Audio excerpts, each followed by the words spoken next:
Hi, everybody. I'm Natalie Brunell, and thanks so much for checking out my show where I get to hear from the leading voices in Bitcoin, financial markets, political structures, philosophy, and more.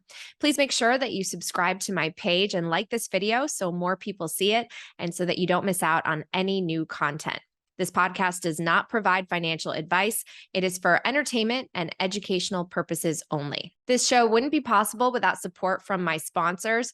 First and foremost, Swan Bitcoin. Swan is where I do all of my Bitcoin purchases, and I dollar cost average every single day with the lowest fees in the space. And I love Swan because it's a Bitcoin only company. Swan Studios produces my new show, Hard Money, covering the biggest news in Bitcoin and the global economy. It's like an orange pilled version of CNBC. So make sure to check that out on YouTube for all the biggest headlines because we are not afraid to question the mainstream narrative. And Swan is putting on the first and biggest West Coast Bitcoin only conference, Pacific Bitcoin.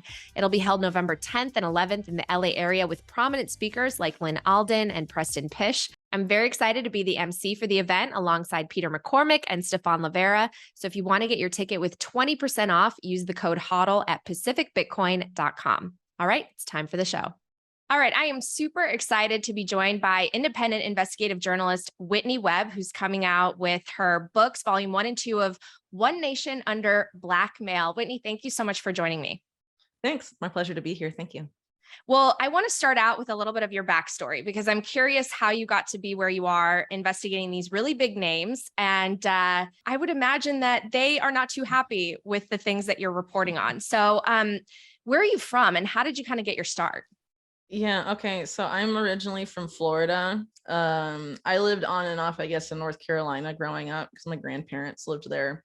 I went to university or college in North Carolina. And while I was studying there, I double majored. I was in one of the double majors one of my majors was in religion, but like not like theology, like the academic study of religion. So it was sort of like a combination, I guess, of, history, anthropology, history of religion, all sort of mixed together, different disciplines. So I did really well in that specifically. Well, I mean, I did well in both, I guess, but I got like a free ride for grad school for the religion stuff. So I was going to go do a master's. But originally, so I had like, you pick like a major advisor, when you first start off, and so the one that I had was more in East Asian religion. So I'd gotten a grant to go like study some crazy stuff in Malaysia, which is where my major advisor was from. And so the people in like the grad school wanted me to stay and do that kind of stuff. But by the time I got around to like writing a thesis senior year, it got like really political for me because I started, I was writing about this group called the New Apostolic Reformation, which is like a religious group in the US that was trying to basically use money from their donors to buy governments in Africa for all these sorts of weird purposes. And they were backing Rick Perry's campaign. And then after that, I got down all these weird rabbit holes of groups like the Family and stuff in organizations like that. And when I found out the Family had like a third of members of Congress were like affiliated with them, I was like, how does like this not get coverage? I don't know. I was sort of a lefty in college. Right now I like hate everyone equally. Whoa. Wait, so you didn't study in journalism? No. I wanted to be like an academic, like a permanent brainy person that teaches college. That's what I wanted to do. And why religion? Why would you study religion? Anything from your young life Well, it was because like my boyfriend freshman and sophomore year was studying it. And, I had like a not fun upbringing in some ways. Right. And so I was really turned off from Christianity. Yeah. And so I sort of initially was attracted to study this stuff at like the opposite end of the spectrum, Yeah, but then I ended up coming back into Christianity, but sort of like Gnostic stuff. I don't know. So I don't really have those same feelings I did that, when I was a teen about that stuff. But, everyone has their own journey, I guess. So anyway, it was, when I went to grad school, though, they wanted me to go back to the old stuff and they didn't want me to be so political. And I didn't like that, like at all. Um, anyway, after that, I got kind of disillusioned, and I ended up going to live in South America and help manage a farm, because my other major was in ecology stuff, like agricultural ecology, agroecology. So Wow. I went to go do the other major, I guess. So I like got involved with, farm management stuff for an organic farm in Peru.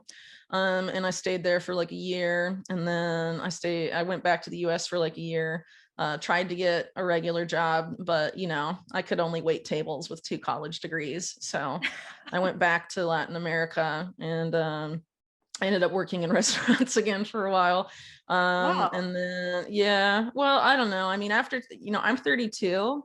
So like after 2008, was when I went into school. And by the time I got in 2012, like it was a very challenging labor market, depending on what you studied. And Hmm. so for the majors I had, and I also went to a liberal arts college. So, it wasn't really sellable, Hmm. in terms of how the labor market was at that time. So, and I'm just like not into selling out, to like the man, I guess you could say. So with like job interviews and stuff, you have to be all, marketable, and I'm not really into that, because I'm not really into like being inauthentic. I just don't like to do that. It makes me feel fake and stuff.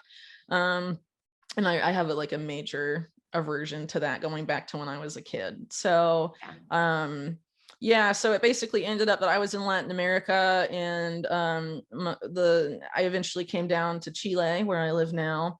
And my boyfriend at the time was like, hey, this website you read for news, they say writers needed, why don't you give it a try? And I was like, yeah, whatever, like they'll never hire me. That's what I thought. But they did, and it went really well. And then Mint Press News, which is where I used to work, Mhm. liked what I wrote there, and they offered me a job, and I started there in January 2017. I was their staff writer. I left in beginning of 2020. At that point, I was their senior investigative reporter. Um, Wow. and the COVID era was really crazy. So I ended up launching my own website, I guess, that was just going to be like a repository of like all my stuff in one place originally, because I was contributing to different sites. So like if people wanted to find all my work in one place, it could be for that. But it's sort of grown. And so now I have contributors and stuff too. So I guess it's sort of become its own thing over time. But it's been a pretty silly journey, I guess. But basically, why I don't mind like writing about powerful people. I don't know. I mean, I'm sure this has happened to a lot of people. Eventually, everyone has points where they're like really down on their luck, right? And things are like not cool. Um, and some of that can be blamed on the man. In my case, some of it was to be blamed on the man. And I sort of felt like when I started doing this, that, whatever I could do to like stick him in the eye, I don't really care. you know, Wow. That's like, incredible. No, I wanted to learn a little bit more because I definitely have never done anything to the scale that you have, but my background on more of like a local news level was investigative. And I remember even getting threats because of a story that I did about like a local mayor. And for me, I feel the same way. I kind of wanted to stick it to the man because my family lost everything in the great financial crisis. And I was like, what the hell happened? Like my family came here from another country. They're good people. They worked hard. They played by all the rules and they get screwed. And all the Wall Street people yeah. and government people get bonuses, right? So I wanted to hold people accountable, but you're doing it on a whole nother level. So how did you start to investigate people like Epstein and the Clintons and Bill Gates? Like how and what's the process of doing that type of research? Okay, so the Epstein stuff sort of started as a side thing. I forget what I was writing about at the time. I was doing a series on something else. I think it was about some oligarchs in like Argentina and how they're like making their own mini states in Patagonia that are unaccountable to any government. And a bunch of really shady stuff. So I think I was writing about that, if I recall. And then the Epstein arrest happened, and there was all this attention to it. And so Mint Press News, which is what the outlet I was writing for at the time, is very focused on the Israel-Palestine situation. And so it was obviously of interest with Epstein because of the, allegations, especially when the allegations of intelligence emerged. And so I started like, fooling around a little bit, looking at stuff, and it got out of hand pretty quickly because I figured I could figure out the intelligence ties for Epstein. Like, people had a lot of problems figuring out what that meant and like what his ties to intelligence were. And I think at the time, even in July 2019, like a lot of it was really speculative. So I basically was like, well, I figured if I could go back far enough in the history, I can find something. And I sort of stumbled on this thing I didn't really expect to find, which is about the stuff that was going on in the 40s and 50s with this liquor baron who was one of the, the big corporate guys of his day, named Louis Rosenstein, basically running a sex blackmail ring with a Roy Cohn, who's Trump's mentor and was Trump's lawyer for a long time, and is a very controversial figure in US politics, beginning with his involvement as beginning with his being chief counsel to Joseph McCarthy during the McCarthy hearings, the Red Scare and all of that. And so while the Red Scare was going on, Roy Cohn was also involved in basically sex blackmail to advance the agenda, his agendas and the agendas of the people around him in the McCarthy era. And one of the people they blackmailed was the head of the FBI, J. Edgar Hoover. And, Rosenstein and Cohn both had very strong ties to organized crime at this point in time. And basically the people that had originally blackmailed Hoover were the mob. And so basically J. Edgar Hoover was more or less in charge of the FBI from its existence until like the early 70s, like a really long time. And he never went after organized crime in any meaningful way. And it's because the mob blackmailed him. So I found that and I was like, this is crazy because Rosenstein in the organized crime stuff, when I looked into that, Samuel Bronfman's name came up. The name of the Bronfmans came up. And at the time, it had also broken the whole Nexium scandal, right, which was also sort of sex trafficking, sex blackmail related, and involved the daughters of Edgar Bronfman. And so I was like, maybe there's something here. And then, Trump and Epstein and Trump's lawyer being involved in sex blackmail, who was, is also widely recognized as his mentor. At least in the, the 70s and 80s and so on, also being involved in it. Jeffrey Epstein then was looking less of an anomaly at that point. So I figured there was more to be found out. And yeah, there was. So now there's 2 books about it, basically, and how that ties into Epstein and where he fits in and all of that. And I guess the conclusion of the book is that there's a lot more to come out on Epstein, like way more. It's really insane. And I think even in what I've done ultimately is just sort of scratching the surface, because there's a lot more to come out. And I really hope that this is just really a starting point in getting people to basically recognize that and where we go from here, because, the government has to be investigated, the stuff with Epstein, especially his involvement with the Clinton White House in the 90s, it has to be investigated. But the government is so compromised it can't investigate itself. So what do we do at that point, Well, so why did you want to write a book? And why is it split into 2 volumes? What do you want people to know about that in terms of what to expect? And how did you even get maybe a publisher to agree to it? Because, people are getting, well, they're committing suicide, Suicided. They're getting killed off. Yeah. So, I was contacted I was told to get in touch with the publisher by someone that interviewed me because it was their publisher. And the publisher is Trine Day, who's really one of the few, if not only, publisher that is willing to publish these types of books, right? So for example, they put out Nick Bryant's book, who's a former mainstream media journalist, did a really in-depth investigation into the Franklin scandal, which I do talk about in the book, but obviously not in the depth that Nick does in his book on that particular scandal, which is also about sex trafficking and blackmail tied to intelligence involving minors that was going on throughout the 1980s. What we know about it anyway is that it seemed to be mostly based in Omaha, Nebraska, but was also very much taking place in Washington, D.C., and that powerful people were involved. So the publisher had already published that. So, I mean, once you publish like the main book on the Franklin scandal, you know, you're probably down to publish what I had to write. So I made the agreement to write the book, or I signed the contract in January 2020. Then COVID happened. So I lost childcare. I have a 4-year-old. And then I had a baby on New Year's Eve last year. So Wow. I had a lot of stuff in my personal life while I was writing the book. And also I was writing a lot of just regular articles about, you know, happenings in the world over that period of time. So the book was challenging to do, but I think it's important because it's a book that's about a lot more than Epstein. It was not originally intended to be 2 books, but it got too long. So that's what happened, but it was always going to be written in 2 parts. So basically I go back. What I'm trying to do here is show you who Epstein really was, the network that enabled and supported him, and how they not only existed well before Epstein came on the scene, but they continue to exist now that he's gone. And that these problems do not go away just because naughty Epstein is dead. It's Bill Gates has tried to say that, you know, he was questioned on mainstream media about his Epstein relationship, and he's like, well, he's dead, so it doesn't matter. And no, Bill, it does matter. So what I'm trying to show in the book is where this group really began. I trace it back to when intelligence, US intelligence and organized crime formally allied themselves in World War II, which was called Operation Underworld.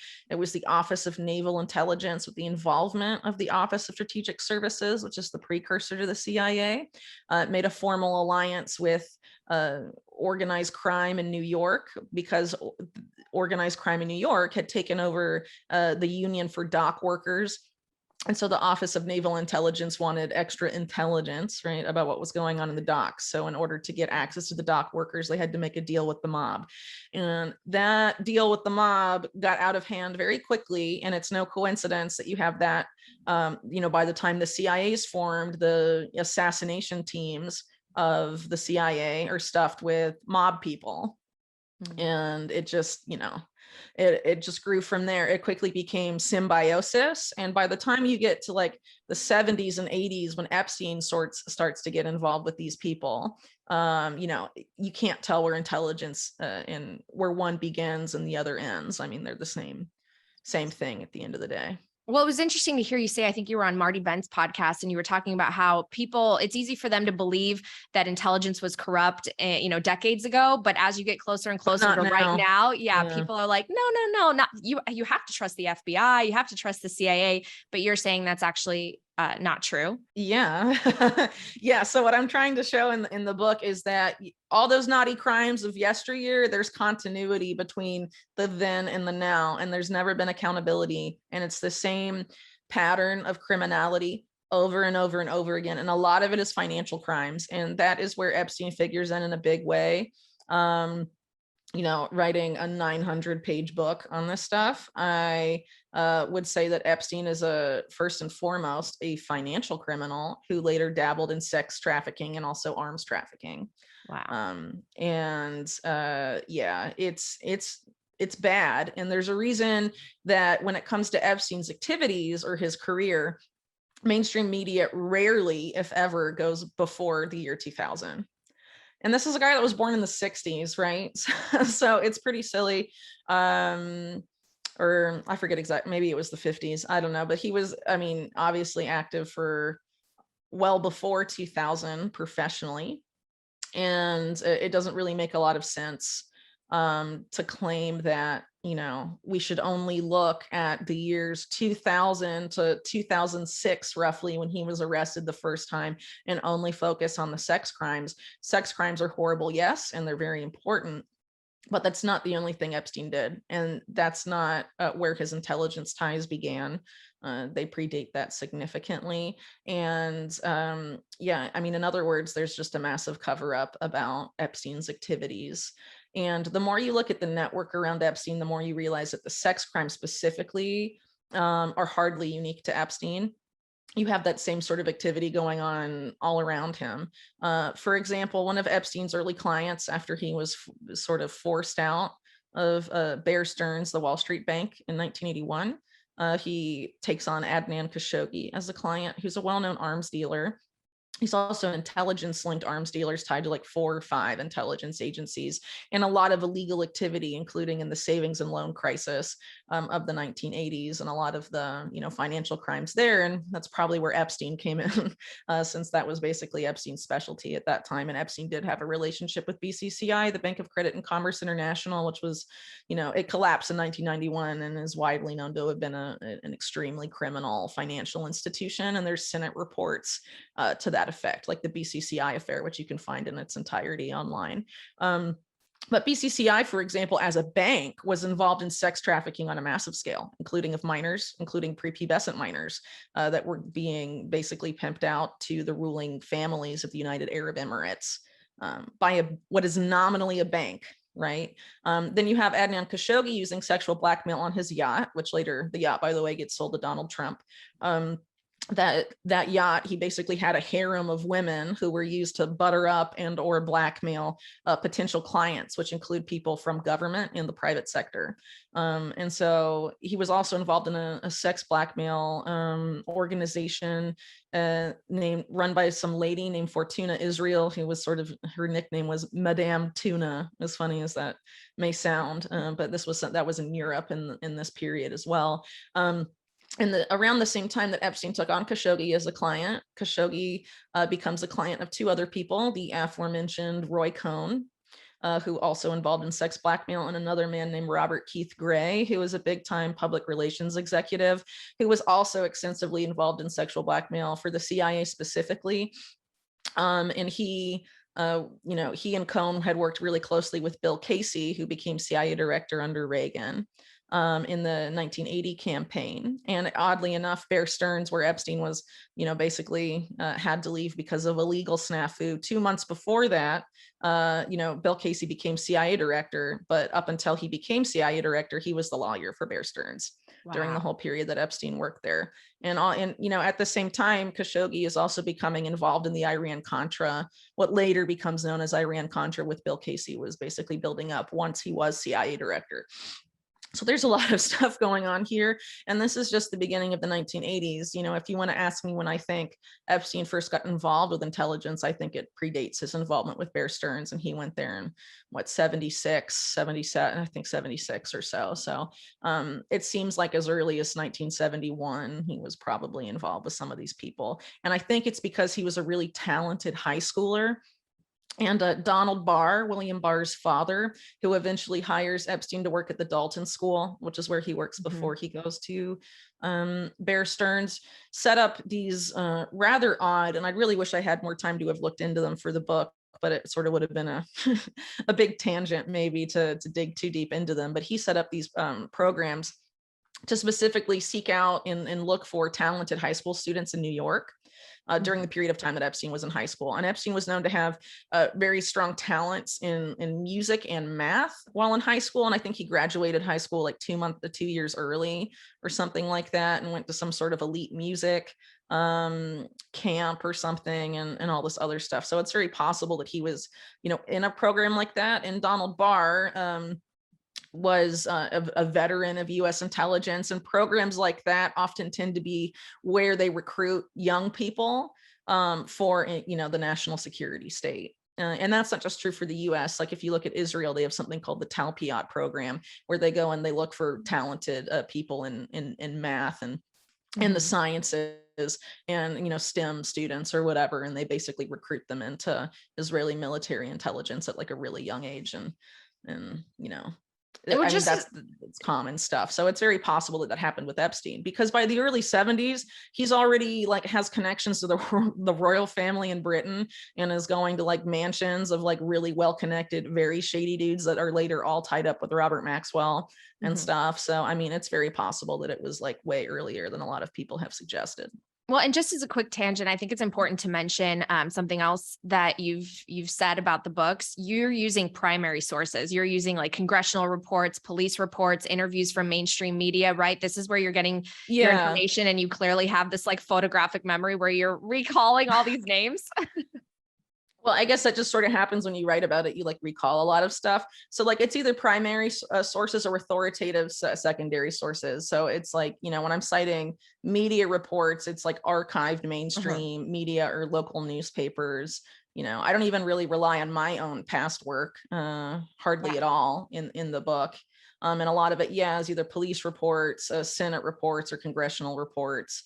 You know, different things like that. You know, I tried to make it as really authoritative as possible, because when you're talking about this stuff, I mean, obviously I'm going to get labeled a conspiracy theorist and stuff. So my goal was to make the most detailed, thorough, well-sourced case humanly possible. And it took a lot of work and sleepless nights, and it was difficult, okay, to put all this together.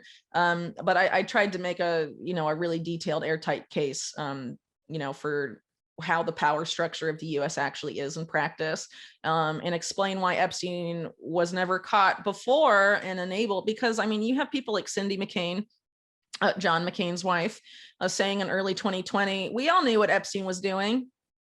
And I mean, there's not even a direct like McCain Epstein connection. So like, obviously the McCains are just like powerful, you know, Senate family, in former, you know, Republican nominee for president. So, you know, how did they know Epstein? And if they say everyone knew what he was doing, what does that mean, right? Can you kind of share? So, Because I feel like right now, people in our country, especially after the pandemic, I don't know, everyone's nerve endings are so raw, and it's just, it's the yeah. red this, the blue this, it's you're on this team or that team. Everyone blames the other side. They look to the guy in the White House as either the hero or the villain. But like, what's the reality? Okay, so I think Americans for a long time have been psychologically conditioned to look for a political savior to their problems. And then both parties are, you know, controlled by the same people ultimately at the end of the day. At least the vast majority of the parties are. I mean, sometimes you have like people that sort of sneak in there who are sort of renegades occasionally, but there's not many of them. And I don't really know how much influence they really have, besides, you know, making useful clips on C-SPAN that are then put on social media where they say things that are true and accurate. You know, I mean, how much can they really do if they're just one person, and, you know, how many people are in the Congress and the Senate, you know, so that's definitely a small minority. But it, you know, in general, the RNC and the DNC are very controlled. And so you're basically having people looking, you know, as long as we vote for this person, they'll fix the country and everything's fine. And how many decades now have people been saying that? And look where we are now, because regardless of who's in office, they follow the same shit. They do the same policies. They start the same wars. You know, yeah, okay, Trump, to his credit, started less wars, but he also continued like drone bombings and stuff like that all over the world. I mean, it's not exactly like he was an anti-war president. Maybe he didn't start any new wars, but he continued wars like in Syria and stuff that his predecessor had started. So, you know, I mean, and that's just one example with like foreign policy. There's a lot of other stuff that doesn't get fixed, doesn't get addressed. One of those are the intelligence agencies that are out of control. Another one of those would be bringing Wall Street to heel, or, you know, bankers in general, whether in the private sector or central bankers. You know, nothing really happens to them when they do things that are inappropriate or not in the best interest of Americans. So, you know, it's very complicated, the political situation, but part of it is, I think, because of this psychology where we feel like the only way we can have any voice or any agency in our own country is to vote for one of two parties. And what do we do when one, you know, both of those parties are, you know, essentially useless? So, you know, and especially at this point, you know, the last two presidential elections, I mean, think about it. 2016, the people on the DNC say Russian hackers, illegitimate election. 2020, you have people say Dominion voting systems, illegitimate election. So, okay, a bunch of Americans have no faith in the voting process, especially if their favorite candidate does not win. I mean, things are getting a little bit out of control. So, I mean, can we even trust the voting system anymore? And so, I don't know. I think, honestly, intelligence agencies basically control both parties, and that there is a major effort to basically engineer civil war. With one side being the baddies, and that was basically already announced by Biden last night with his super creepy red background, and his, you know, just I didn't even think that was real until Yeah. it was Everyone was confirmed. everyone was Thought it posting was comparing it to photoshopped. V for Vendetta. Yeah. Well, It's so over the top. yeah, so Uh, who's in power then? Who's in power and why would they want to spark civil war? Okay, professional criminals are in power, and professional criminals are in power who want to stay in power forever. And they know that they can only keep their, I mean, they're serial financial criminals. You can only loot a population so much until they realize there's nothing left, and they're going to start asking questions. Where's my money? What happened to all the Social Security money? If you look at the work of Mark Skidmore and Catherine Austin Fitts, $21 trillion of taxpayer money just disappeared. And now there's an accounting practice in the government, forget how many years it's been in existence. It's called FASAB 56 or FASAB 56, depending on how you want to say it. And it basically allows, legalizes the government's ability to cook the books and present budgets and expenditure lists that are inaccurate to the public and have a private set of books. So it allows every agency in the government to have two sets of books, one for them and one for you. So no one really knows what they're spending the money on and where it's going. And there's been no accountability for that. So how long can they get away with this, right? If you look at things like all the financial crises of the last several years, it's and COVID can be included among this. It's a massive wealth transfer every time. Yeah, yep. The middle class gets smaller and smaller. We are moving to a neo-feudal model, and that's where this is all going.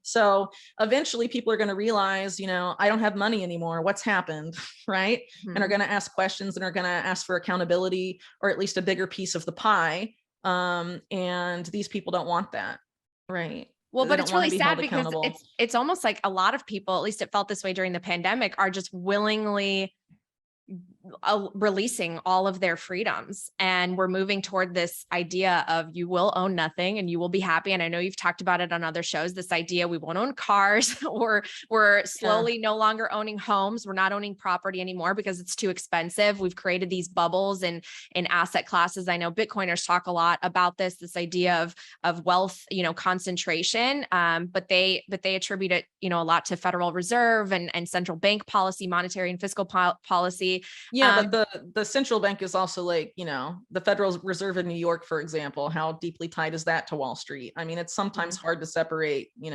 these more criminal banks from the central bank at the end of the day. And also who created the Fed, originally, right?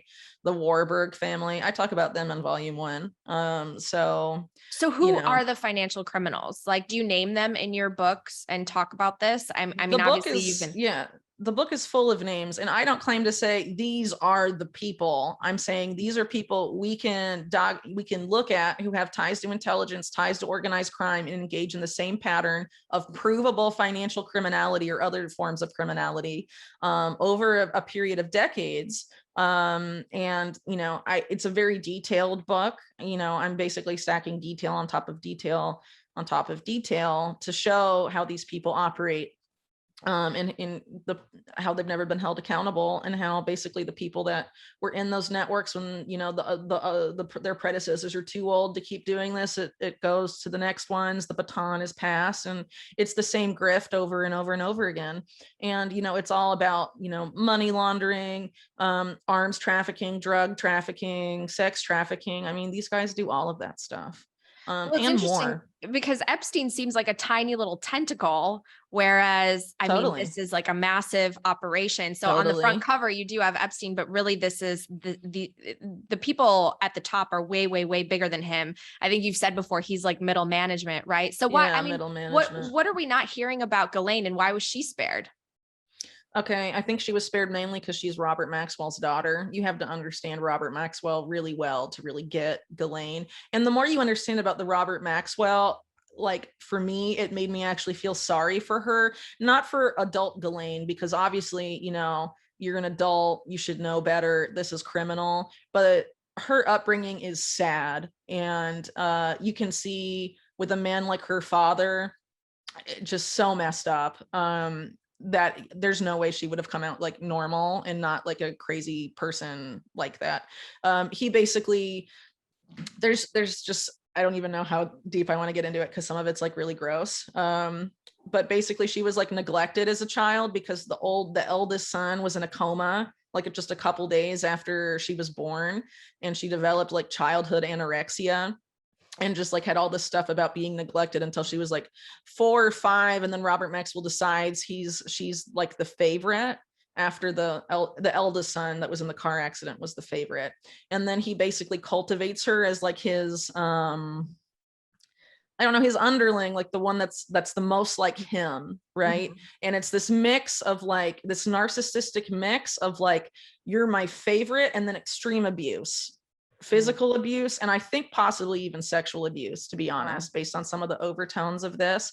And he ends up sort of using her sexuality as a tool for him, way before she officially links up with Epstein in 91, going back in the 80s and stuff. And I think that he just sort of, you know, she was used by her father, and then afterwards, you know, Epstein used those talents cultivated in her by her father for, you know, his own purposes. And for a lot of, you know, in a lot of ways, Epstein was sort of Robert Maxwell reincorporated in some senses, but I don't think he took over all aspects of Robert Maxwell's portfolio. I think some of that went to Ghislaine's twin sisters and her brothers, Ian and Kevin, because Robert Maxwell was involved in a lot of very bad things. And, you know, one of the FBI special agents for New York basically said that what Robert Maxwell did before he died was create a global coalition of very powerful criminals. And I mean, so it's extreme, is she revealing a lot of stuff. things? Is she revealing a lot of things to authorities, No. that information's not getting out? No, I think what it is that she agreed to not say anything, and that's why she's still alive.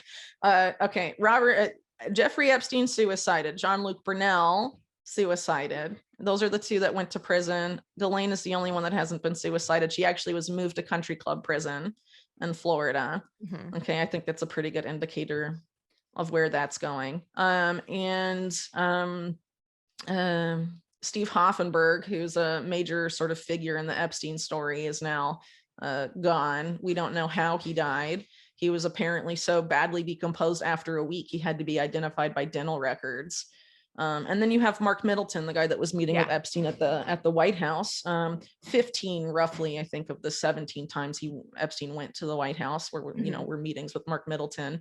And a couple months after those visitor logs were reported on, not by any US media outlet, but by a British tabloid, the Daily Mail is the only media outlet interested enough to ask for those visitor logs. That's just mental to me.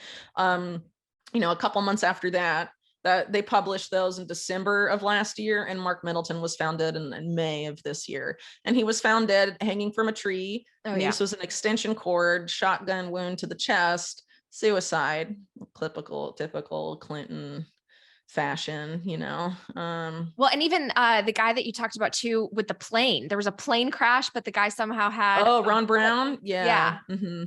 I mean, all of that, this is all in your book, but can you share a little bit of that story? Because that's crazy too.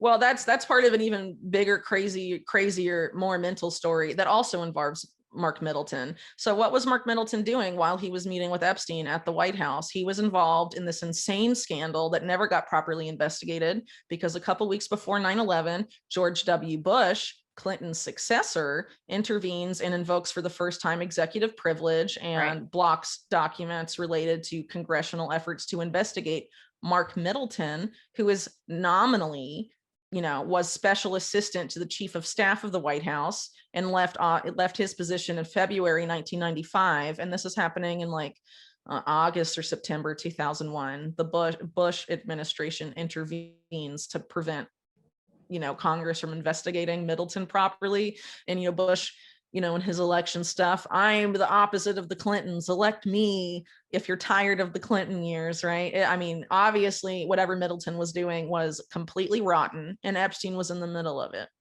Wow. And there's a reason that there is zero reporting from American mainstream outlets on the Epstein-Clinton relationship in the 1990s. They act like it doesn't exist. We have photos of it existing, photos of Epstein and Clinton shaking hands in 1993, and zero mainstream media reporting in the US about that relationship. They act like it only began in 2001 or 2002. And how did this plane end up going down? What was that story? Okay, so this is the Commerce Department. so it's part of a bigger story. Mark Middleton was part of what is often today remembered as Chinagate, but I think that's a misnomer because it's much bigger than just China. And he worked on Clinton's campaign, right, in 96? He was a commerce secretary. He was secretary of the Commerce Department. So when Clinton was running for office, he was like the first time for president, he was chairman of the DNC. Okay, got it. And then gets rewarded with an appointment in the administration. He's head of the Commerce Department. Got it. Like notoriously corrupt, by the way, very easily for sale. And that's part of what was going on with the Mark Middleton stuff and Chinagate, as it's often remembered, because they only investigated people linked to the government of China in some capacity. It's really more accurately should be called, I think, Riyadi Gate, for the Riyadi family, who were business partners of the Chinese government by this point, but were sort of oligarchs based in Indonesia, but with business interest in Arkansas, that helped Clinton become governor of Arkansas, along with Jackson Stevens. They were also business partners of Jackson Stevens, and then also helped him, his campaigns including into the presidency. And a lot of people in this mix are deeply involved with the Riyadis at that period of time, including one of the main, alleged co-conspirators of Chinagate, John Huang, for example. He worked for the Riyadis. Mark Middleton, as soon as he has to leave the White House in February 1995, goes to work for the Riyadis specifically, and doing a lot of really shady stuff in Asia for them. So a lot of these people involved in Chinagate that were under congressional scrutiny later, they were all targeting the Commerce Department. It was related to stuff like China's trading status and all sorts of other stuff. It's very complex.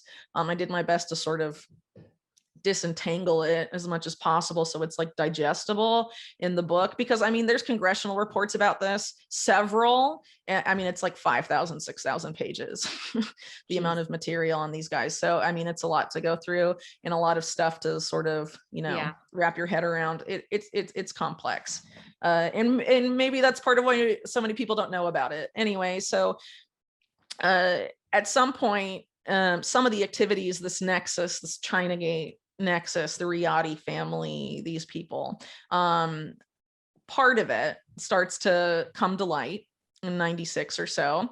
And Ron Brown agrees to testify and cooperate in the investigation that would have unraveled the rest of it if it had actually gone forward. He's unexpectedly asked to do a trade mission to Croatia. The plane never lands in Croatia. Well, it does. It just crash lands and everyone on board dies. But Ron Brown's body is found with a bizarre hole in the head that was not caused by the plane crash. And it was very clearly a bullet wound. Lay out the details about it in the book. The plane crash was allegedly caused by an aging navigational system. But the head of navigation at the airport where they were going to land was found shot in the chest 2 days later, ruled a suicide. And a lot of oddities around that plane crash besides that, one of them being that most of the other people on board with Ron Brown were people that worked directly with the aforementioned John Huang character. Oh no. Oh, you like cut out. Wait, sorry. What were the last things you said? They were directly. It was like cleaning house on a massive scale for this stuff. Am I still here? Yeah, you're there. Okay. So I wanted to ask, just because you were mentioning Bear Stearns earlier, and I don't know if you get into this in the book, but great financial crisis. Are there any ties, or can you shed any light that maybe people for 2008? Yeah. Oh, it's nuts. I didn't even get into it in the book because I didn't get that far in the timeline. I'll have to send you the article later. It's on Un's Review is where you can find it. There's a guy that basically shows that Epstein seems to have been the person who collapsed Bear Stearns personally. How? And that's mental. So if you read about the cases, his legal cases, before and after, Epstein was allegedly, it turns out it wasn't true, but it was alleged by some that he was involved in investigations into people that forget their names, but they were running one of the funds that was, held responsible for the collapse of Bear Stearns. And Epstein had allegedly approached them and asked for his money back and didn't get it. And so his asking for his money back had sort of prompted that fund to collapse. But it turns out, if you read the work of Russ and Pam Martins at Wall Street on Parade, it seems like the place, the liquid funding, it was like a joint venture between Epstein and Bear Stearns, I believe. Again, this isn't in the book, so I didn't do the detailed writing of this out, so my memory on some of this stuff may be a little hazy. I wanted to include it, but 900 pages. I mean, come on, I can't really. Wow.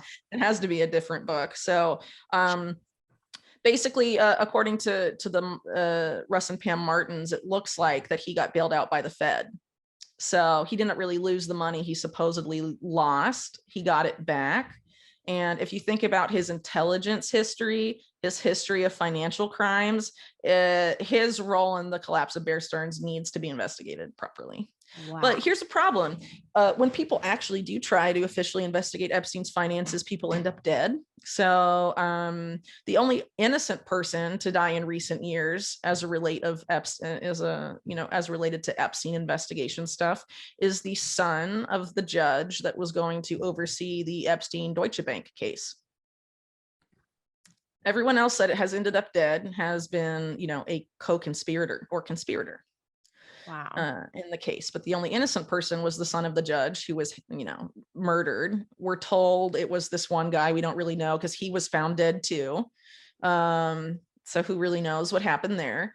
But he had a background working for Kroll Associates, which comes up in the book a lot, and they're known as the CIA of Wall Street. All right, let's talk about Bitcoin 2023 and Bitcoin Amsterdam. Here's a look at Miami 2022, but Bitcoin Magazine and the team that brought you the world's largest Bitcoin conference is bringing the mission of hyper Bitcoinization global with the inaugural European gathering this fall.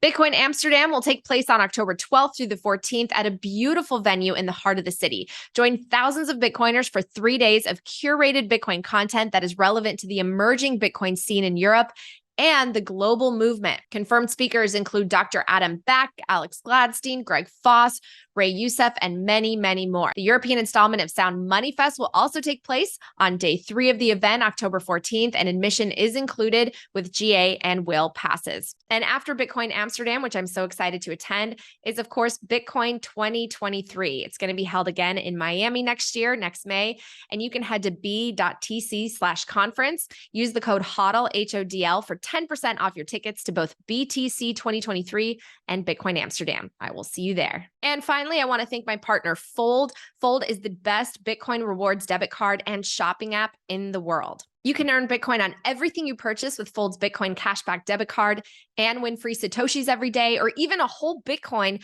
by spinning the daily wheel and purchase rewards wheels. Fold app is one of the best ways for someone completely new to Bitcoin to enter the space and start earning and learning. You can head to foldapp.com/Natalie for 5,000 sats when you sign up. All right, back to the show. But he had a background working for Kroll Associates, which comes up in the book a lot, and they're known as the CIA of Wall Street. Are you worried for your life reporting on all this? No, because I don't care. I just want I don't want my kids to live in this world. That's what it comes down to.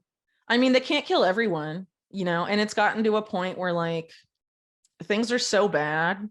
I mean, Are we just gonna be like, well, I don't want to get Clinton, so I'm just gonna shut up and, do nothing and let, our rights get steamrolled and well, it's interesting because it's not like a few bad apples, right? It's like the whole barrel is rotten and needs to be torn down and rebuilt. Do you believe that that's possible? Yeah, but I think it's going to be, like I said earlier, Americans are psychologically conditioned for top-down control. They want a political savior at the top telling them what to do and fixing all of our problems. What has to happen is that we have to decentralize, right? And at the local level, we have to start building parallel structures to the stuff going on. I mean, I'm sure you guys, you talk about this, CBDCs. Once that comes out, I mean, it's like game on. Like you join that system, you are signing away, your freedom for good, pretty much. So something has to happen before then, or people have to prepare before then, and have some sort of parallel structure in place. There's manufactured energy and food crises on the horizon in the US and a lot of the world. There have to be parallel structures in place for you to feed your family and have energy for your family. And Americans have to get started that right away. Obviously, the Biden administration is not going to solve your problems. And even if you manage to, I don't know, elect Trump 2 years from now, I doubt it will solve anyone's problems either, so it's like, it's up to us. We have to, stop waiting for some white knight at the ballot box and take accountability and responsibility for our own lives, and make resilient communities. And that's the way to win. Well, this is a good place to ask you.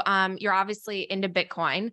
When did you first hear about it? How long have you been in it? And do you think that Bitcoin can stand up to the corruption that exists in this system?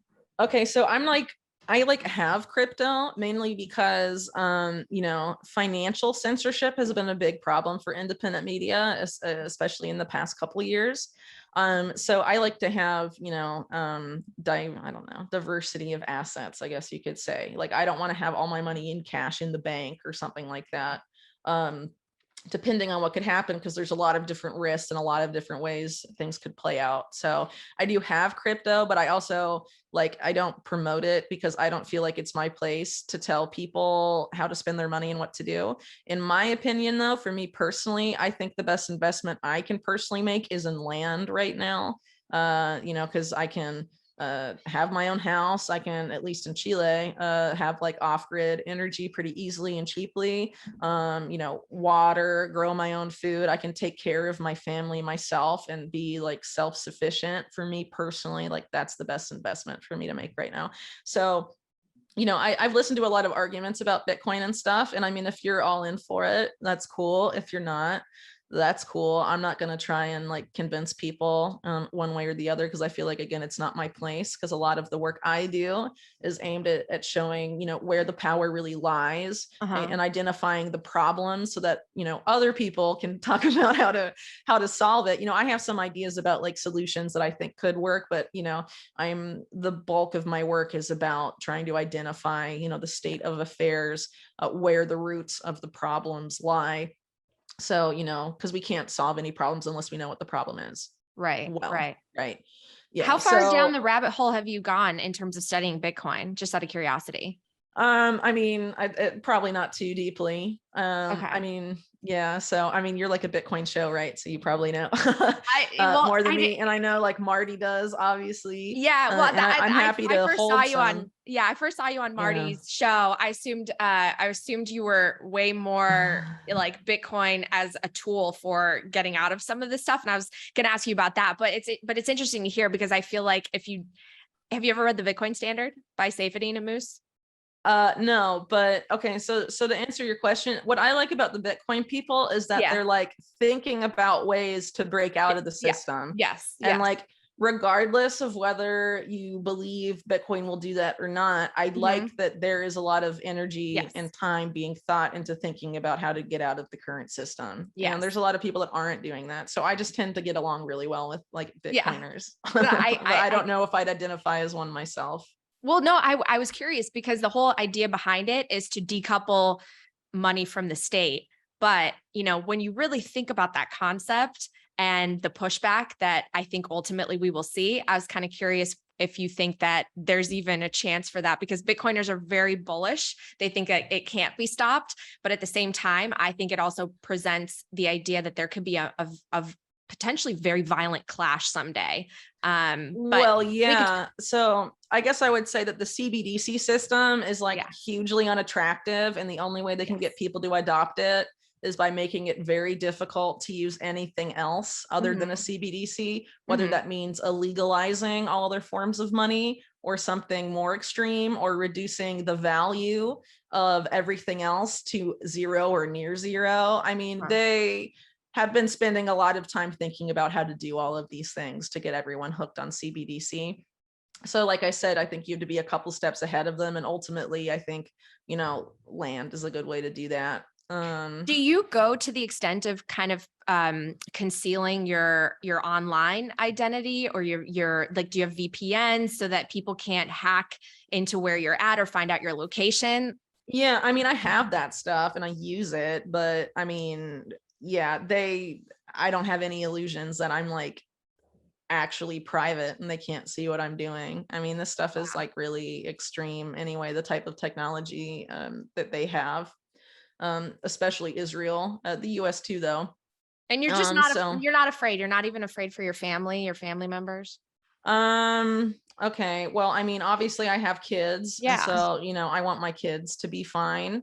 But as I see it, fear, it weakens you. And so, there's a reason why with the COVID stuff and everything else, it's been a lot of fear on the Hmm. population. People who are afraid are easy to control. Yep. And to paraphrase Dune, one of the most famous science fiction books. I guess they're making it do a movie. It's whatever. But anyway, the book, right, is pretty old. And there's a line in there that says something like, fear is the mind killer. It's very true. I mean, if you're afraid all the time, they're going to take you for a ride. They're going to take you to town and you're Hmm. not going to win. So the only way to beat these people is to literally have zero fear of Hmm. them Well, I know at all times. you've talked So. before, it seems like that type of environment, it thrives on crisis, right? Because that sparks a lot Yeah. of fear, and then people give up control and freedom. So we're going from the COVID to, it seems like, a climate crisis, right? And a lot of Bitcoiners talk about this. We're hearing in the news more and more about the World Economic Forum. Can you explain a little bit about WEF and maybe Klaus Schwab, for people out there that don't know? When they hear these names, they're like, what's going on? Okay, so the World Economic Forum's been around since the 70s, but it really 1971, the same decoupling from gold, by the way. What happened in 1971? yeah, I mean, a lot of stuff went on. So basically, Klaus Schwab is sort of like a pupil of Henry Kissinger, who, for people that don't know, Secretary of State under Nixon, you may know him best for, but he's really just a part of the internationalist camp, sort of a stooge, I guess you could say, for the Rockefeller family, who are tied to a lot of things, including, the Trilateral Commission, which basically pushes more or less for global government, and the Council on Foreign Relations, and a lot of other influential think tanks. Anyway, the World Economic Forum was basically created as a think tank. It later styled itself as the premier promoter of public-private partnerships, as they're often called today. But what they really are the merging of the state with corporations, which historically has been defined as fascism. And I don't really see it as anything different than that. So over time, the WEF has basically promoted public-private partnerships everywhere. And essentially, as far as the power structure in which it is influential, I want to put them at the top, but in which, the network in which they reside. People like Ian Davis have called it the global public-private partnership. I think it's fair to say that. So basically, what these institutions do is they sort of create policy that is then basically given to governments, and the governments don't really create the legislation they pass anymore. They just basically do it. And there's people in the middle, I guess. So I don't know. If you look at something like the Bill and Melinda Gates Foundation, for example, they either create policies or they take them from places like the WEF or the Mhm. CFR, or groups like that. And then they go to governments. A lot of times they give money to governments, or they give money to the UN or the WHO or something like that. And they're like, adopt these policies. So who is Yeah. Klaus Schwab, and what is his vision for the world? And Okay, Klaus Schwab is the son. Okay, so if you go to my website, unlimitedhangout.com, we have about, I guess, 3 articles now on Schwab that are all written by Johnny Vedmore. So Johnny went really far back into the family history of Klaus Schwab. But what's important is his father, who was obviously a seminal figure in Klaus Schwab's life, who ran a Nazi model company in Germany that used slave labor during the war in Ravensburg, Germany, for a company called Escher Weiss that was involved in the Nazi atomic bomb program. Later, after the war, Schwab studies at Harvard, becomes a Kissinger pupil and all of this. And then he ends up being involved in the same company his father ran, helping it through a merger. It becomes, I think, Sulzer Escher Weiss. And at that time, while Klaus Schwab is on the board, they're basically trying to aid the apartheid era South African government obtain an atomic bomb also. Later on, Schwab, with the involvement of Kissinger and some other people, including the alleged inspiration for Dr. Strangelove, Herman Kahn, go on to create the World Economic Forum, which quickly gets involved with a group called the Club of Rome, which is very interested in it promoted heavily their initial paper, which I think was 71, 72, called The Limits to Growth, which is all about this idea of overpopulation, and sort of the basis for the modern environmental movement. And an alleged co-founder of the World Economic Forum, according to Klaus Schwab, was a man named Maurice Strong, who is credited as sort of the father of modern day climate change science, or rather, I would say climate change alarmism, and is a big promoter of, the same depopulation type of narrative. Among other things, but Maurice Strong's background is in oil. Again, the Rockefellers. This is a Rockefeller guy. And so the Rockefeller family historically is intimately involved in eugenics. They even funded the Nazi eugenic program. And later on, the head of the British Eugenics Society, which is part of the same, group, more or less, Julian Huxley, he became Director General of UNESCO after World War II. And in laying out his vision for UNESCO, which again is part of the UN, Julian Huxley said, we have to make the unthinkable thinkable again, talking directly about eugenics.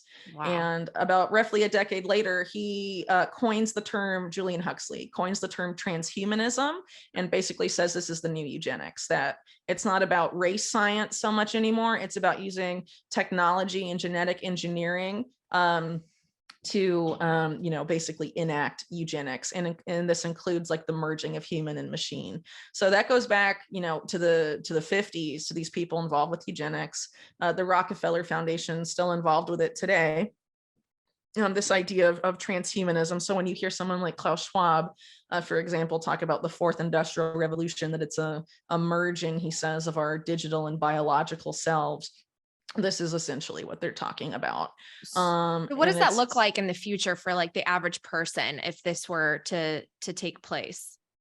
Okay, so the way they like to sell this stuff is by being like, oh, it's a new era for humanity. Think of all the progress that can be done with these technologies. But if you look at these types of eugenicists and how they think, they're very classist. And as I mentioned earlier, we're moving towards Neofeudalism. So that vision of being, basically gods on earth by being augmented by machines and stuff is for the elite, not for the rest of us.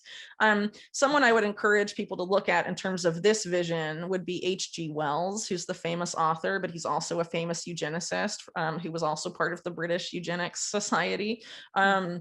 And he basically put out this idea that, in not that long from when he was writing it in the early 20th century, that there was going to be two races of humanity. One were going to be, the elite essentially, and the other would be squat-like dwarves who served the smart, good-looking humans who ate bugs.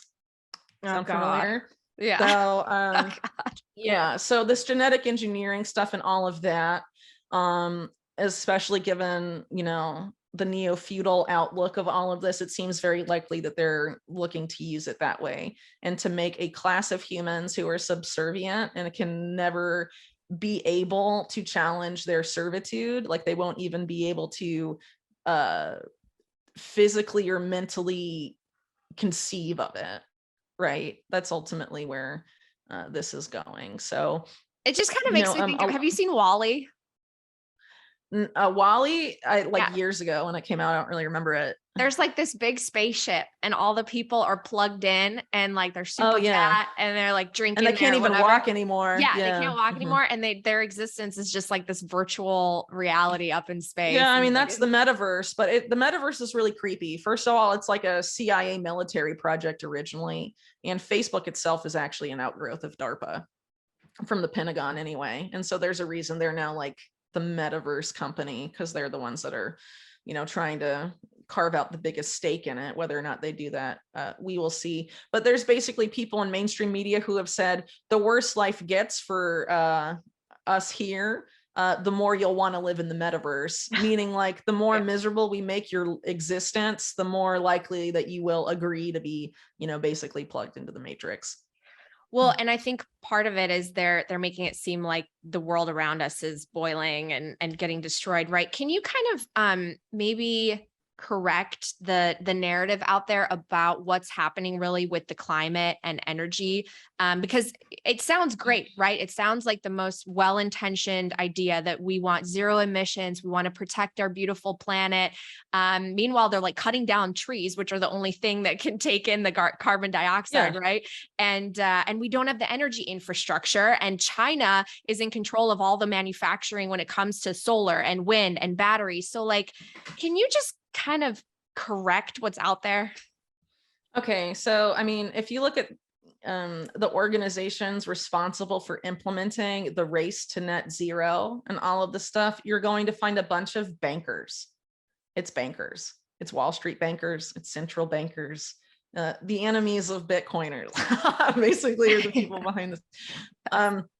So I'll give you an example, because I'm hoping to do a lot of work in this space later on, and I've already done some of it. So last year I wrote about the Rockefeller Foundation, again, basically creating something called a new asset class that was accepted by the New York Stock Exchange. They're called natural asset corporations.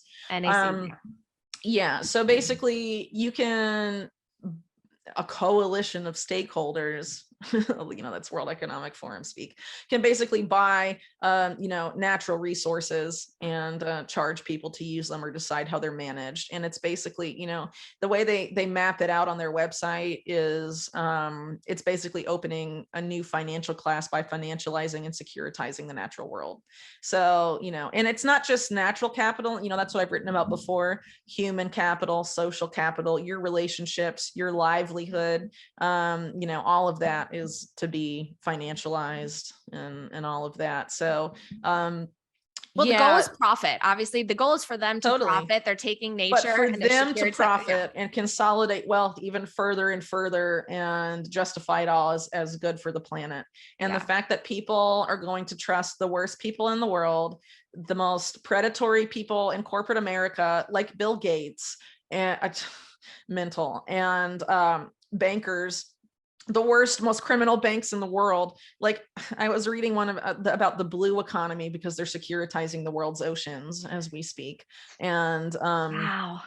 Yeah, and Deutsche Bank is a big part of that. And they're like, we just decided we love the ocean, so trust us. It's just because we just randomly decided us, the most, one of the most criminal banks ever, that enable money launderers, and is like, we're about to collapse at any moment. We just love the ocean so much, we want to save it. So trust us. Wild. And we're making all these new financing facilities. And I was reading a thing by another group that is doing debt for conservation schemes with governments in Latin America now. And basically they're the new IMF in terms of debt slavery. It's like, we're going to give you a blue bond, and we're going to give you a blue loan to restructure. That's what they're calling it. It's the same shit, but they're putting blue and green like in front of it. If it's the ocean, it's blue. And if it's, not, it's green, right? A green loan, so you can restructure your debt for conservation. But what a lot of it is preventing human subsistence activity on land or in the ocean. So like eliminating the ability of like small scale fisheries, or like subsistence fishery, or small scale farming, or stuff like that, like taking people off of the land in the name of protecting it. But these people don't care about protecting it, because they want to mine literally they want to strip mine the whole fucking planet to make electric vehicles. And build the smart cities. Well, so how would one of these natural asset companies work? Like, can you give an example of like with the ocean? I wrote about it in November, so I'm going to refer people to my article on it. So if you search for it on my website, unlimitedhangout.com, you'll get the article, because it was almost a year ago and I had a baby and wrote a book, so a lot has happened. So as far as I can remember, it's basically they identify an asset, they quantify per all these gobbledygook algorithms that they themselves have made, or related organizations like Coalition for Natural Capital have made up, and then they determine how that can be profitable, and it goes on the stock exchange, and you can buy part of it. So they would take a portion of the ocean or like the Amazon rainforest. Well, so so it's more like rainforest for now. With the ocean, they're doing different stuff. And so one of these ocean things that I'm looking into now is called like the Ocean Risk and Resilience Alliance or something. It's funded by the UK government and the Canadian government. And it's like, we're going to save the world's oceans by making 50 unique financial products. And it's like, no, but I don't know. They call them nature-based solutions, or NBS. That's how they're selling a lot of this financial gobbledygook.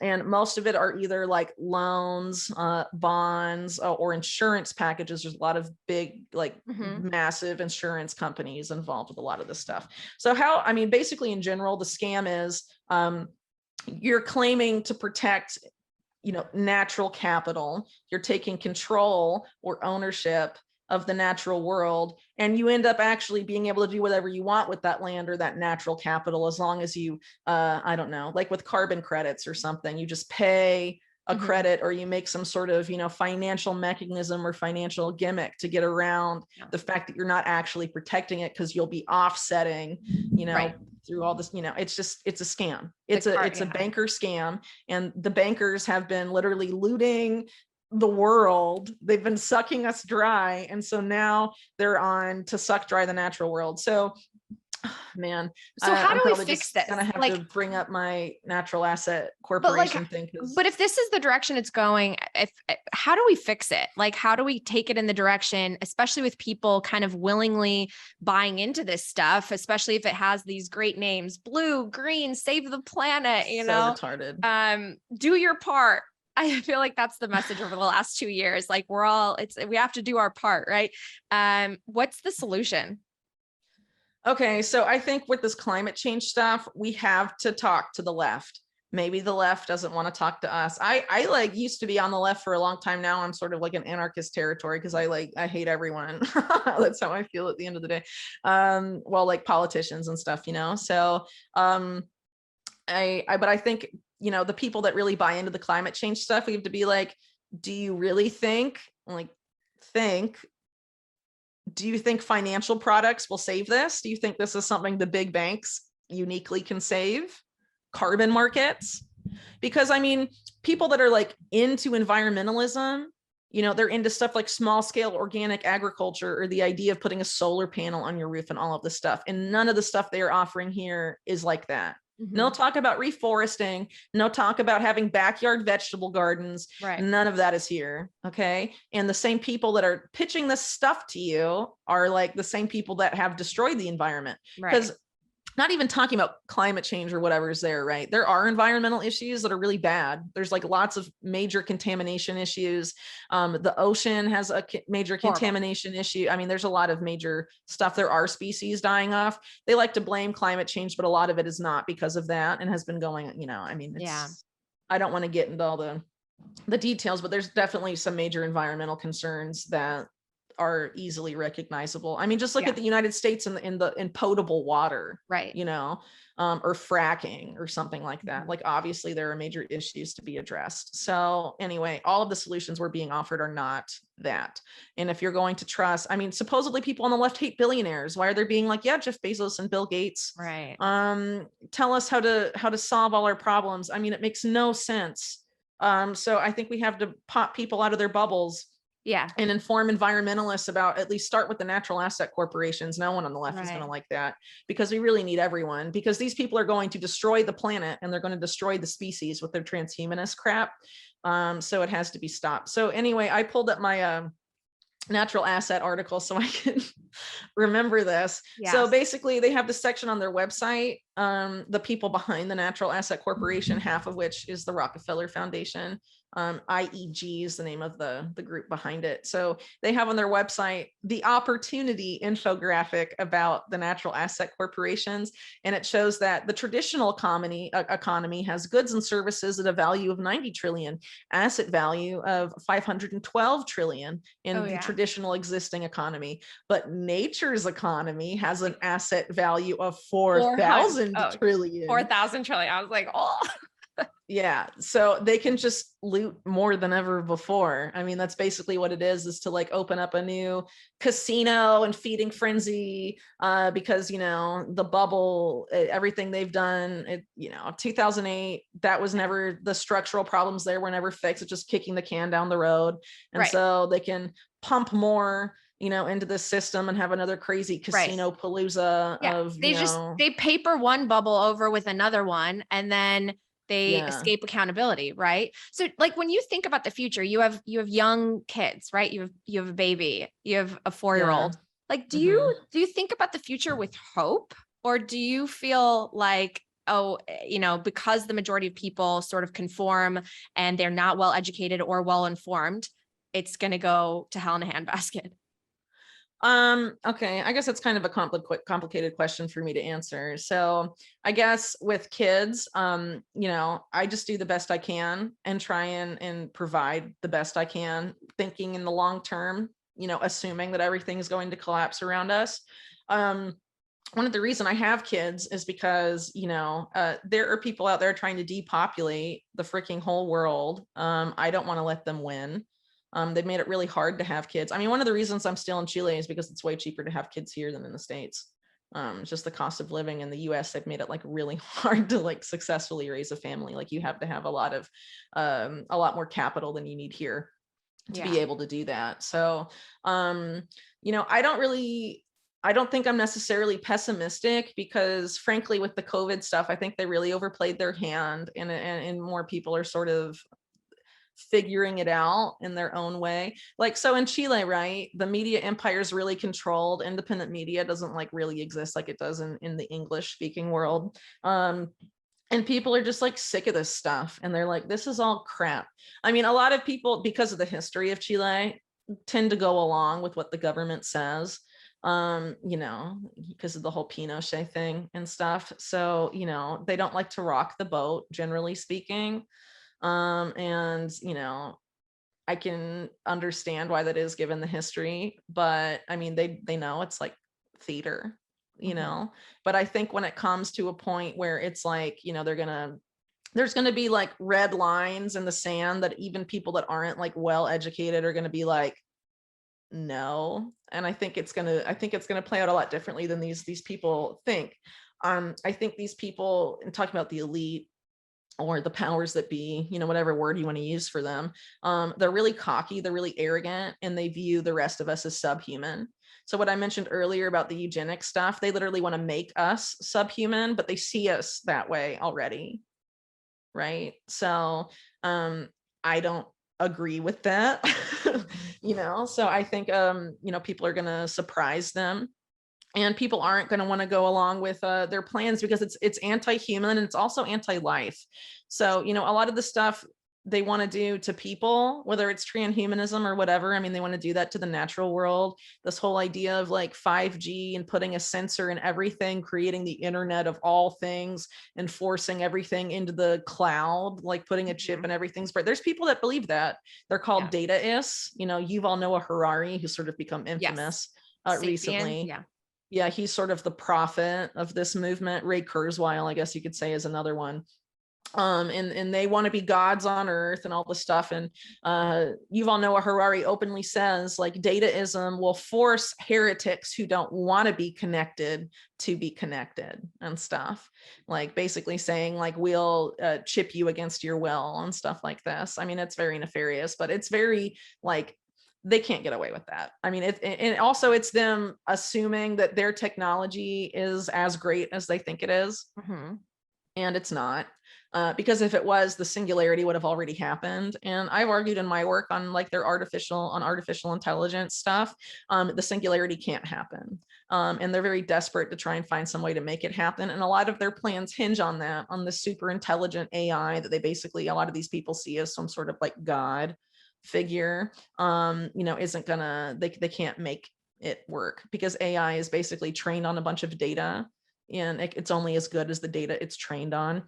So When you yeah, I say mean, singularity, what are you referring to exactly? it's like super intelligent AI that surpasses Oh, human intelligence, and okay. yeah. Well, so do you think that there will be an uprising against this that would, like, will there be factions? I mean, I don't know if you're familiar with Balaji. He recently wrote a book called Network State, where he believes that after decades of globalization, we're going to see the opposite. It's going to be a movement towards decentralization. There's going to be some nations that are very, very controlled, China being one of them, under CBDCs and maybe more draconian measures, others where there is more of a free society. Like, where do you see the world playing? How do you see it playing out over the next couple of decades? Well, I think decentralization is really the only way out. I don't know if I necessarily Bitcoin. follow his model, because I have it actually open on my browser right now to read his book, to see what he's saying and whether I'm going to hate him or not. But no, I'm joking. But I'm interested in what he has to say, I guess. But I don't necessarily trust a lot of tech executives at the end of the Right. day. Right. Sorry. No worries. No worries. Oh, Well, yeah. I So wanted to also ask you too, just about the mhm. news in general, because you're an independent investigative journalist. My background is news, and now I'm kind of venturing off on my own, which I'm really grateful that the internet has and Bitcoin have allowed me the chance to do that. And I'm kind of conflicted whenever I think about the mainstream news, because one of the reasons I wanted to leave and I became so passionate about Bitcoin is I did see our country going in this direction of just more and more polarization, more division, and I felt like not all the places that I worked, but some of them, they were just buying into this narrative and regurgitating whatever, federal agencies or certain people were saying, well, yeah. without presenting the counter argument or counterpoints, Yeah. and really, really being skeptical, holding their feet to the fire. And I just felt like we're supposed to be that fourth branch, right? That's supposed to really go after the powerful, and we shouldn't be their lapdogs, right? We should be the watchdogs, not the lapdogs. And I felt like that was happening less and less, but I didn't really understand how, because my colleagues, my peers that I would work with on a daily basis, the reporters, the producers, on an individual level, they had really good intentions. Maybe they weren't well educated in how the financial system worked or things like that, because, and I think that's a bigger problem with our education system, but like on an Sure. individual level, there was no conspiracy, there was no like trying to get a bias in. It was more so when you zoom out at the big picture. So like, what's your take on how we got to this place where mainstream media is really distrusted but also super biased? Um, I'm unfortunately, like, I don't have that inside perspective like you do, or like someone maybe that was in other types of mainstream media. Like, I don't really know any of them personally, so I don't really have those insights. Um I do know though that like when you're talking about like the big like nationally watched stuff more so than local news, I think there is a lot more like control over what stories do and don't get published. And local news tends to be more local and Yeah. focused, right? Yeah. So but increasingly you have like the ownership of media becoming more consolidated all the Yes. time. It's mostly like 6 companies, I think, now own pretty much all of it. Hmm. And it's probably going to be less and less every every year or so. Hmm. So that's obviously a problem. And now you're having like online censorship and stuff where they're basically trying to eliminate people that do offer the other perspective, and only have authoritative sources be permitted on social media. And this is like something that goes back to the early days of the internet. I talk about 160 minutes investigation in the 1990s that basically poo-pooed the idea that anyone that wasn't approved could publish information online back in like 1995. And it's the same Wow. narrative we're hearing now. So they've been saying this for a long time, but now they have a lot more tools to, I guess, stop us from And from you've doing been it. deplatformed, right? Yeah, from Patreon. Well, for me, it's mostly been like financial censorship, like I Wow. mentioned earlier, like trying to keep me from getting money from supporters. Because I don't have any like funders behind me. I'm like crowd-funded Oh, exclusively. and this is what I wanted to talk to you. I wanted to make sure that to get this in before we wrap up, and I can talk to you for hours. A cyber attack. I know you've mentioned in other interviews and in your writings, there were preparations for like a supposed COVID pandemic and simulations, right? But then there was a cyber attack one, and whatever happened with that? Like, what's happening with preparations for a supposed cyber attack that could take down even energy grids? Okay, so they've been talking about cyber attack on the energy grids and all this stuff in the media for a while, and cybersecurity companies, many of which are tied to intelligence, have been talking about that for a while too.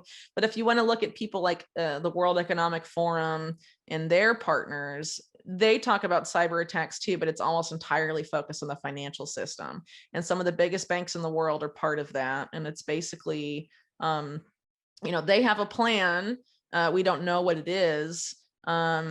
But they have a plan for what happens if there is a cyber attack on the financial system and how all the big banks are going to respond with the government, because this is basically the biggest banks in the world.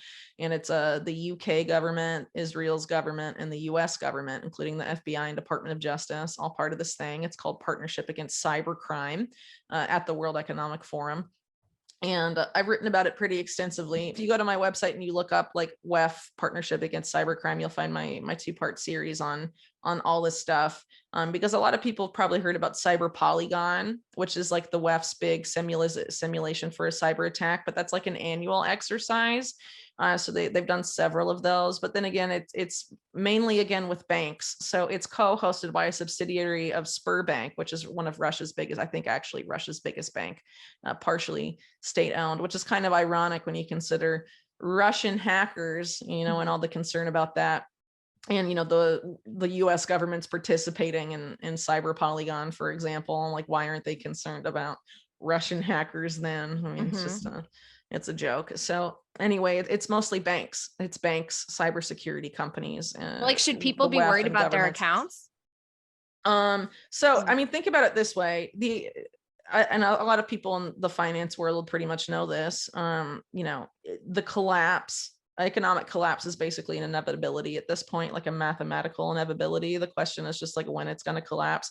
And so obviously the people in power know that, and they want to manage that collapse to, herd people into CBDCs. At least we can see that whole picture now. Yeah. Maybe a couple of years ago that wasn't so obvious, but now it's pretty obvious. Right. So they want to manage the collapse in such a way where they can do that, right? So part of this is, how are they going to bring it all down, but absolve themselves of blame? They don't want to repeat 2008, where there was Occupy Wall Street and civil unrest against the banks. They want to have another boogeyman. What better boogeyman than faceless hackers? And you can, attribute anything to any hacker. So for example, you have like WikiLeaks before Julian Assange was, disappeared, basically. He comes out with, WikiLeaks publishes Vault 7, which shows that the CIA has the ability. And if the CIA has the ability, most intelligence agencies have the ability to put fingerprints, as it was called, software fingerprints, I guess, of any country's spy agencies in, what's left after a hack. Right. So they can basically false flag, I guess you could say, do any sort of cyber attack and blame whoever they want. And so that's probably, if I were criminal big banks working with the government and the Fed and the Treasury about how to manage this, that's what I would pick. Wow. Because I mean, if you're basically just creating money by like typing stuff in, I mean, you can just make it disappear and then make it reappear. But now we've made it reappear and it's CBDCs, but it wasn't our fault. Blame those guys, Yeah. So they have a game plan for this. We don't know it because it's part of this, they're like information, I forget the acronym, but all these different sectors in the US, they're called ISACs. That's it. Okay. So it's like an information sharing and analysis center by all the big players in a particular industry. So the financial industry, Wall Street has an ISAC. I forget exactly what it's called, but I talk about it.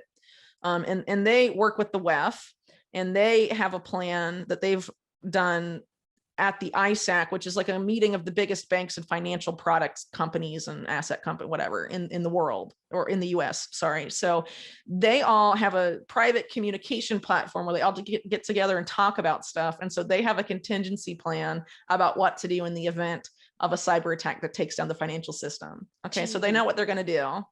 We just don't know. Yeah. Right. This is all like amazing. And it goes back to what we said earlier about how we idealize some of these politicians. Like we have the squad, but even on the other side, like people think that Trump's going to solve everything in 2024. And it's like, meanwhile, these people are insider trading and, you know, on a salary, a $200,000 Congress salary, they're actually multi-millionaires. It's like, what is wrong with the system? Yeah. So it's a mess. But anyway, the end game of the WEF partnership against cybercrime, it's not just this financial transition, it's more broadly focused on the end of online anonymity and privacy entirely. So you have the cyber attack, right? Probably going to usher in a CBDC thing, something like that. And this partnership against cybercrime is intimately involved in all of these preparations. But another thing that these people want is to have what was dreamt up under the Obama administration. It never was put into practice, but it was called a driver's license for the internet, is what they referred to it. And similar ideas have been piloted by the the UK and the EU. The idea that you have to, in order to access they started with to access social media. That's what they're doing in the EU and the UK. To access social media, you have to link your government ID or a government issued ID to your account. And they say this is going to stop hate speech or stop illegal financial activity online and all of this stuff. So they're going to suppress free speech, but they don't want voter cards. Say, yeah. But if you look at, you know, policy papers talking about the WEF again, but, you know, other organizations have partnered with them on this. The digital ID agenda, which vaccine passports were sort of a Trojan horse for. They want to tie your CBDCs to that. They want to tie your medical history to that, your ability to travel, all of this stuff. But, you know, they say in that document, digital IDs are about deciding what you do and do not have access to, but also, so like, you know, we saw this with vaccine passports, where you can travel, where you can't travel, where you can go, you can't go. Right, what services you can receive, which ones you can't, but it's also what information you can and can't access. I mean, they say it really openly there. So the idea is to have it, they even have a graphic of it, in this 2018 policy paper, that, you know, tie it to your social media accounts, the ID, and also tie it to your internet access and your phone access, period. So the idea is to usher in the system. And if you can't live without your phone, or you can't live without the internet, you're going to get it. You're going to join the slave system, because they're going to make it the only way you can get online. But I mean, at that point, the internet, just so people know, if you're thinking, well, yeah, maybe I should then, because I can't live without online, whatever. Yeah. Okay. The internet won't be fun once they do that. Like everything that's fun about the internet will go away. Just want to be really clear about that.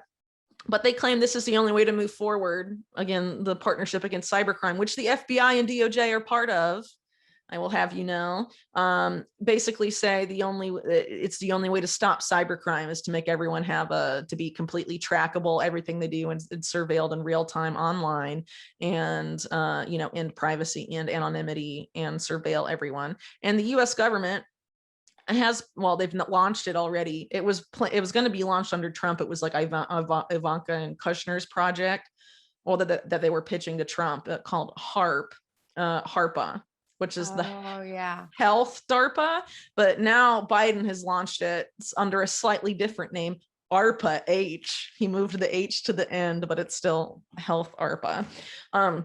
And that program, as originally designed, was to go through all your social media and online data to determine early warning signs of neuropsychiatric violence, that one day you could become violent, which, you know, is pre-crime, basically. And so if it's tied to your ID and it comes up, beep, beep, beep, this person could be violent, you know, it's your ID, they know where you live, they can turn off your money with CBDCs, they can do it all. That's what we're moving into. It's totally mental. So yeah. You know, Whitney, you're such a big Bitcoiner. You don't even know it yet.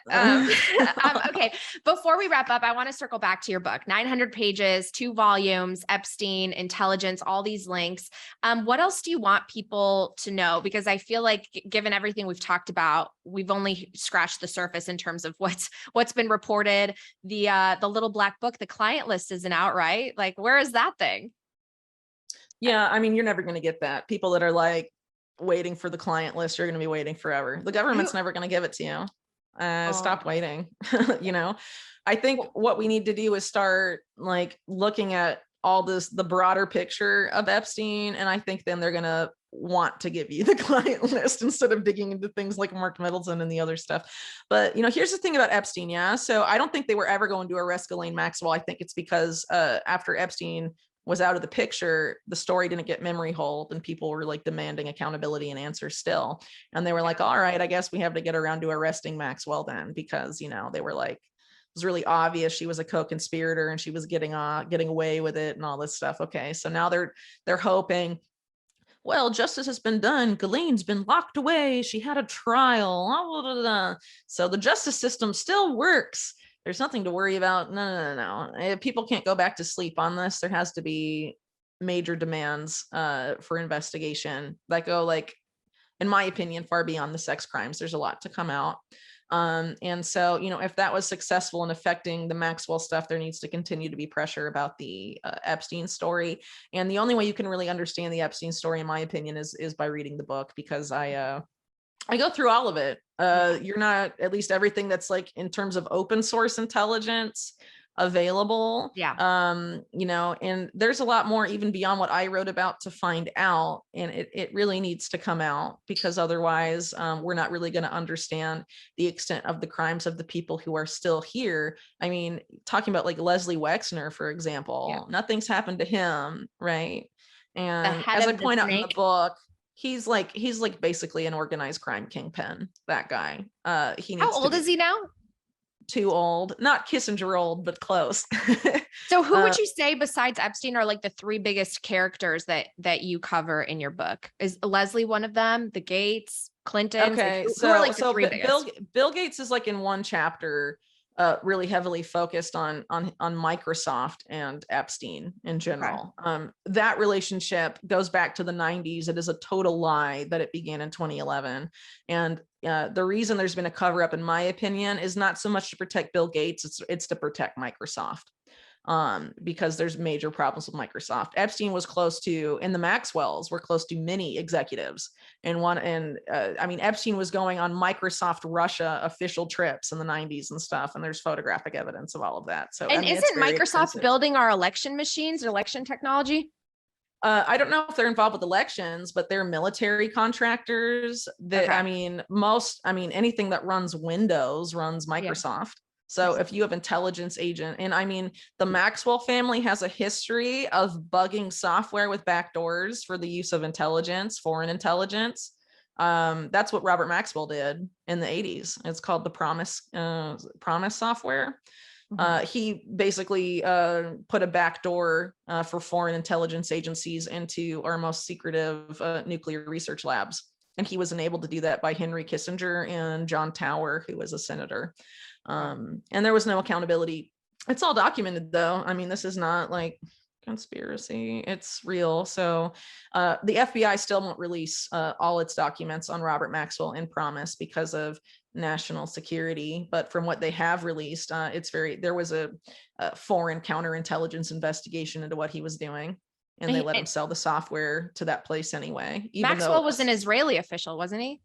Oh, he was working for Israeli intelligence, but he was also had a relationship with the KGB, UK intelligence. I mean, he was very had his hands in a lot of pies, and one of his main business partners by the time he died was one of the biggest mob figures in Russia, Simeon Mogilevich.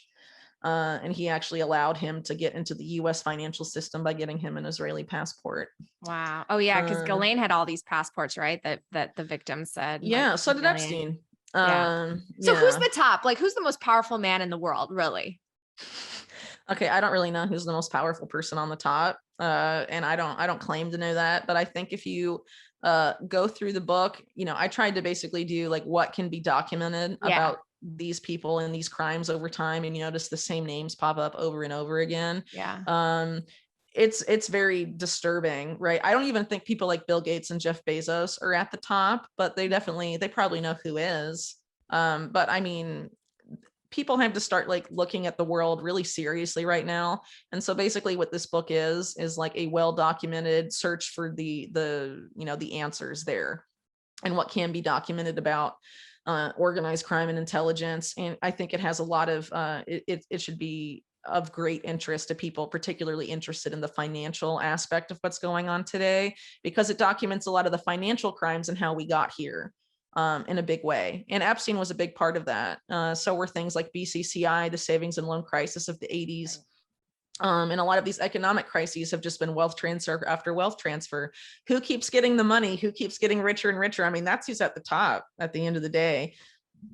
Which person among them is the most powerful? I don't really know, but I don't say like they in the book a lot, in the interview I have, right? But in the book, it's all names. So if people want to take their conclusions from that, they can. And, the idea is read the research I've done, check the sourcing, please check it. It's very good. Everyone thinks it's great. That's Reddit.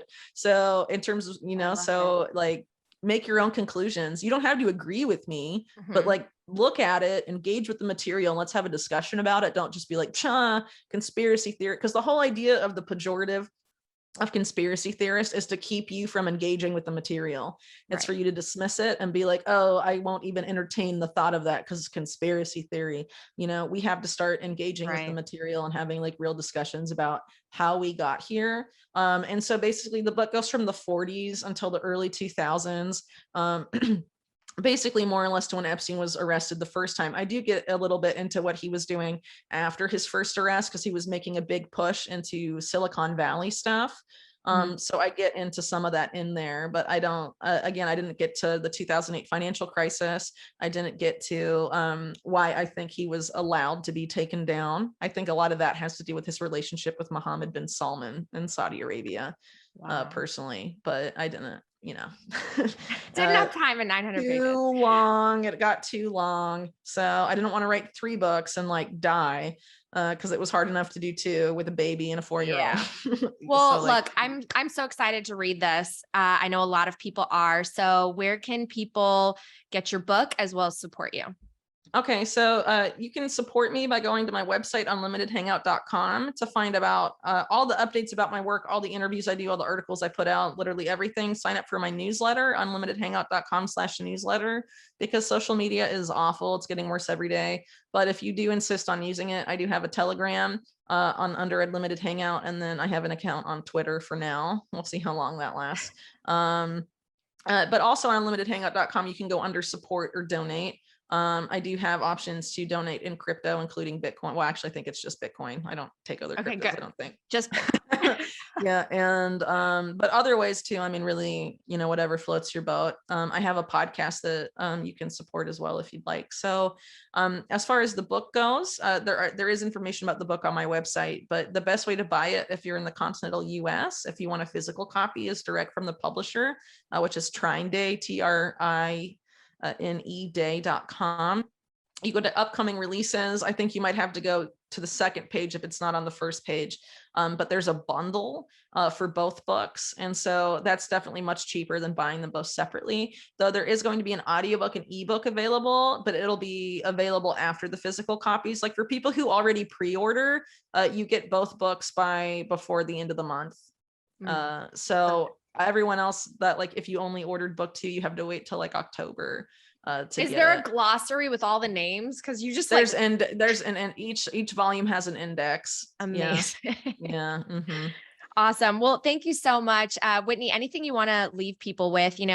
Some of the people watching are familiar with you. Some of them, maybe this is their first time, and I think, like, at the end of the day, for us, the people that aren't in the elites, we all just want one thing, right? We want to live a good life, make it good for our family, hopefully bring kids into the world that see something better than what we had. I mean, I think truly, like, at the end of the day, a lot of us have a lot more in Yeah, common.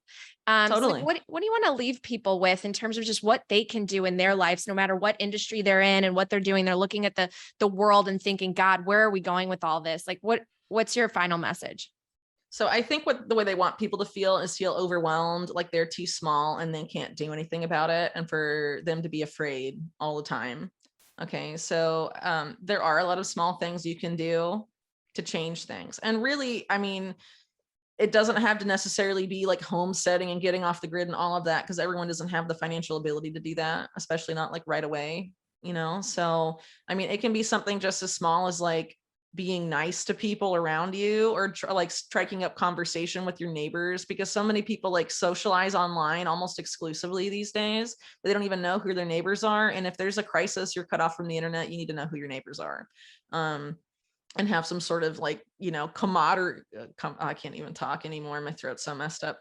You have to have some sort of rapport with them, right? So it makes sense to just get out there in the real world. We need to be less online. I think the idea of like printing stuff off and like leaving it places so people will read it, articles, or I mean, you know, or even like get at reviving making your own like mini local newspaper or something. There are people that do that in the US that like publish my stuff and put it, you know, out locally and stuff. It's really all about getting local. And, you know, like you said, most Americans especially have a lot in common at the end of the day. And everything is being thrown at us, especially right now, to divide us more than ever. And they want that because there's this whole war on domestic terror infrastructure that's been being built up really since the 1980s. But Biden's been a part of it for a long time, especially in the 1990s. The bills he introduced after the OKC bombing are just like mental and are all about domestic terror. And here he is now president launching the war on domestic terror. You know, all the MAGA people are a threat to our democracy, which is like half the country. I mean, it's totally insane. But the whole idea is to have Americans angry and hating each other, because divide and conquer, that's how it works. Okay. So, you know, it's all about doing everything you can to have that not happen. Okay. So you're going to have someone angry at you for political views. Do your best to diffuse it. You know, it's like Jesus time, turn the other cheek, be super nice to everyone. I mean, that's I think a big way to undo a lot of this stuff, you know, be the bigger guy at the end of the day, you I know. love that. And that's like small stuff, you know, that's just like a behavioral whatever. I mean, Mhm. it doesn't cost anything to do that. Yeah. And it's you know, fighting the system these days. And It's question it. Too many people don't question it. They just listen to the yeah. news. It's like, this is fact. Question it. uh yeah. All right. Well, thank you uh so much, Whitney. I know you probably need some water, all of that. Thank you so much for taking the time. Probably. I'd love to do this again if you I want to read the book and then I want to do it again too, because then I'll have all that knowledge. Yeah, sure. But thank you for taking the time. I really appreciate it. And we will be supporting you and awaiting your book. All right, thanks so much. Thank you so much for checking out this episode. I would love to hear from you. If you have any guest suggestions or feedback, make sure again that you're subscribed to this page and like the video so other people see it and you don't miss out on any new content. Until next time.